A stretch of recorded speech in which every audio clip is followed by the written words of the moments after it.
আজও যদি আমরা ফিরা যাই, আজও যদি ফিরা যাই, ১৬ লক্ষ সাহাবায়ে কেরাম যেইভাবে ফিরা গেছেন, আজও যদি আমরা ফিরা যাই, আজও যদি আমরা ফিরা যাই, শুধু দুইটা জিনিস যদি আমাদের সমাজ প্রত্যেক ফ্যামিলি মানতে শুরু করে, শুধু দুইটা, কসম খোদার আপনারা সুখ ঘরের থেকে এক্সপোর্ট করতে পারবেন, বিদেশে পাঠাইতে পারবেন, সুখ বেচা খাইতে পারবেন, শুধু দুইটা জিনিস যদি মেনে নেয় প্রত্যেক ফ্যামিলি, প্রত্যেক মানুষের জীবন, প্রত্যেক যুবক বৃদ্ধ, যে আজকের থেকে আমার জীবনে কোনো চাহিদা থাকবে না, আমি আমার পরিবারের বড়র কাছে, আমার কর্তার কাছে কোনো জিনিসের চাহিদা আমি রাখবো না,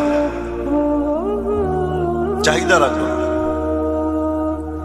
প্রথম এটা যদি সবাই যদি নিজের জীবন থেকে চাহিদাকে বিদায় দেয়, যেন আমি কিচ্ছু চাবো না, যা পাবো তা খাবো, পাবো না সবর করবো, আর না পাওয়ার উপরে যদি অভিযোগ না করে।